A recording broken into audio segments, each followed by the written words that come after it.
A Croatian studio just surfaced an After Effects tool 15 years in the making. Rive drops a huge UI update, and a motion design influencer is spilling all her secrets. It's Motion Mondays. Let's go!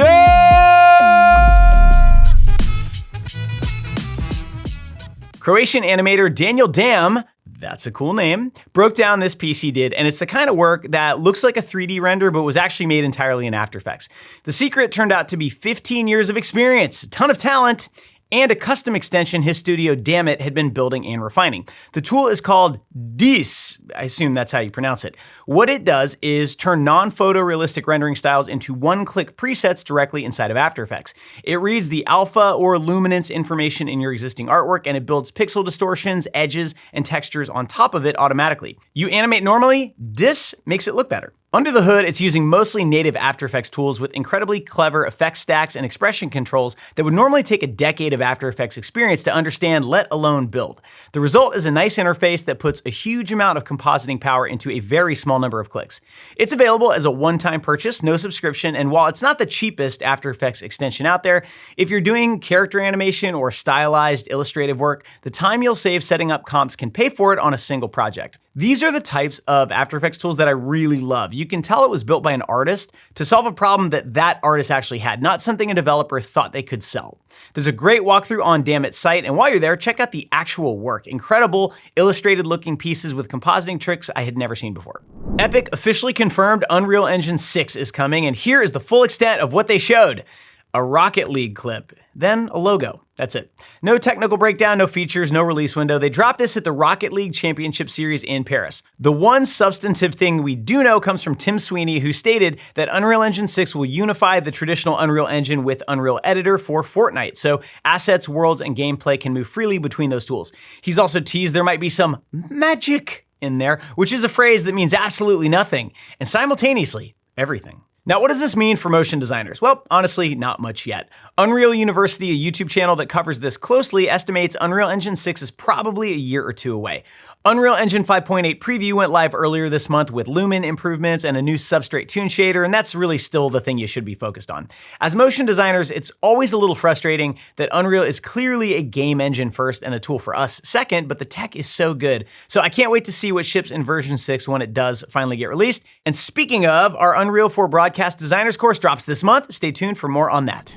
It's time for a quick School Motion News Roundup. We have a new free resources tab on the site worth bookmarking. It includes our 500 Studios ebook, a free guide to 500 top studios from around the world, the Motion Design Hiring Guide, researched from over 13,000 job listings, and Node Ninja, our first free Cinema 4D plugin that can read a texture folder and build a complete Redshift material in one click.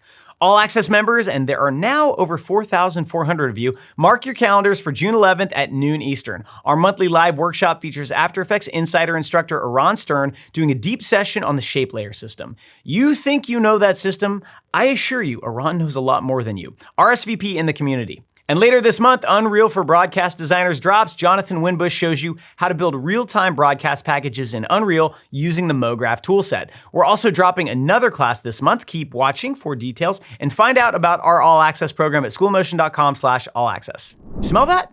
That's the sweet, sweet smell of progress. Rive just pushed a major UI overhaul, and the official update calls it many UI improvements, which is a heroic understatement. They've completely revamped the layout. Panels are fully resizable, timelines have tabs, you can see your hierarchy and data model on the same screen, and if you're working with data binding, you can open your data model as a table and dock it right next to your canvas.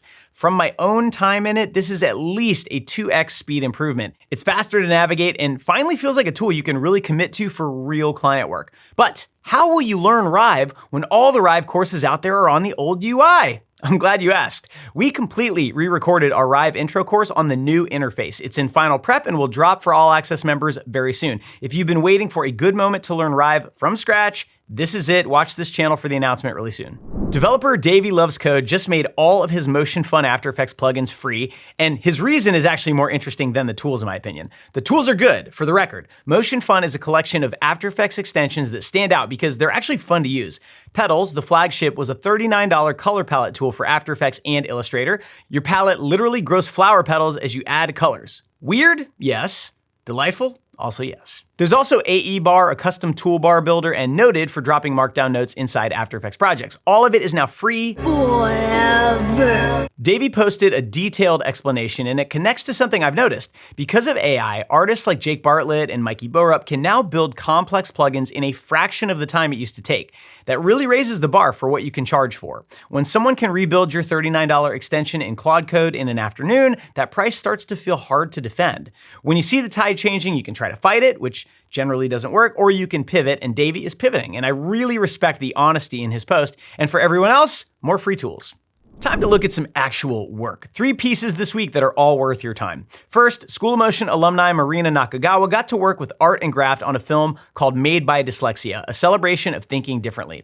Marina was tasked with achieving the painterly look in Blender, which involved a ton of trial and error, several add-ons, and some frame-by-frame 2D paintovers. The film is gorgeous. There's rich color, heavy texture, and boiling edges that feel handmade. There's also a great case study on Art and Graft site. Next, covered by our buddies at Stash, Buck did a piece for Spotify promoting their mix tools, and it is vintage Buck. One continuous camera move through a surreal world of 3D-ified illustrative elements, spectrograms, and stippled textures. After more than 2 decades, they are still just firing on all cylinders. And finally, Digital Kitchen delivered the main titles for Spider Noir on Prime Video. It's got film noir art direction, fractured compositions, quirky editing, one of the most iconic title studios of the past 30 years still in top form, and we will link to all 3 of these in the description. Adobe shipped Photoshop 27.7 with some new AI features, and one of them got called AI slop by the guy who reviewed it. That reviewer is YouTuber Deke McClelland, who went through each feature with brutal honesty. His overall read was there are some useful things, but Adobe keeps adding AI shine while long-standing core problems go unfixed. Relatable. The standout feature is that the Remove tool can now run on device. Download the model once, it runs locally, no internet, no premium credits, and that's a real improvement. The Rotate Object tool, which lets you spin a 2D subject in 3D space, continues to be genuinely ridiculous and worth playing with if you haven't. On the less good end, Firefly Image 5's Preserve Detail model still over-smooths faces and blends poorly with backgrounds. That's the slop in question. There's also the newer Curve Type tool, a Firefly board's export shortcut, and automatic layer renaming that works okay on obvious layers and falls apart on everything else. Useful updates, but nothing that's gonna blow your pants off. Adobe quietly upgraded Illustrator's blend tool in the current beta, and the new control panel is a nice improvement. There's now a dedicated blend panel you can dock and keep open so you're not hunting through menus. Easing controls for how blend steps distribute along a path, a color shift slider for how colors accelerate through the sequence, and a one-click make button so you're not going back up to the menu every time. I took it for a spin and it's nice. Select your layers, open the panel, hit make, adjust everything in one place. For those gradient strokes that the kids sure do love, this is gonna speed things up, and it's available now in the Illustrator beta. If you've ever needed a VHS or security camera look on a Blender render without exporting to After Effects, well, someone built the thing. VHS Generator by Ruido VFX is a compositor node group that slots between your render layers and output nodes. It's got 3 camera modes: classic VHS, security camera, 90s camcorder, each with presets from clean to extremely grungy. There are also controls for pixelation, RGB shift, scan lines, lens curvature, noise, and interlacing, and it works in both EV and cycles. It's $13.50 on the Super Hive Blender Market, about the price of 2 grande matcha lattes with lavender cold foam. Don't ask me how I know that. Framerate has a gift for the School of Motion community, and they just released a brand Manifesto film, and it's a better example of what that format can do than most I've seen. Made by the wizards at the Furrow with creative direction from Seth Eckert and music from Sanctus Audio, the whole thing is written in second person, speaking directly to you about your own creative work. Eckert described the challenge as a balancing act between abstraction and specificity, between metaphor and literalism. Honestly, it just really works. Framerate has been on a real run, gaining market share and mind share and recreating something that feels a lot like the early Vimeo, but faster and more modern. Their feed is quickly becoming one of my go-to spots for great work. Now, about that gift, if you've been Framerate curious, you can get 15% off your first year with the code SOM15 at checkout. Try the free plan if you want to see the platform, then use the code if you're ready to finally ditch Vimeo. Thanks, guys. Imani LaRussa has nearly 800,000 Instagram followers, 2 Emmys, and brand deals with YouTube, Adobe, Meta, and Converse, and she's now teaching the system that got her there. She's a great example of a motion designer who used her skills to build something different, a personal brand that brings opportunities directly to her. She's packaged that into a 5-week camp called The Secret Formula. The camp covers authority profile setup, viral content psychology, production workflows, community building, and landing paid partnerships. It's Instagram focused specifically and is not for beginners and definitely not for people who won't show their face. As Aaron likes to say, shy people get nothing, and that's what they deserve, which is really harsh, but it's kind of reality too. What I think is interesting is this course might be even more valuable for people who don't want to be influencers, but want to use the same techniques to get more eyes on their work. Imani is very data-driven about this, and she's told me she's teaching everything it took her years to figure out. You can learn more at imanisecretformula.com, link in the description. Our School Motion student spotlight this week is Gareth Bowden, a senior creative designer in London working through illustration for motion. Gareth just completed the Globetrotters assignment, which teaches you to use an isometric perspective grid to build illustrated environments. His version is precise, but the texture and shading choices break it up just enough that your eye keeps moving. The roof textures especially caught my eye. Really clever solution.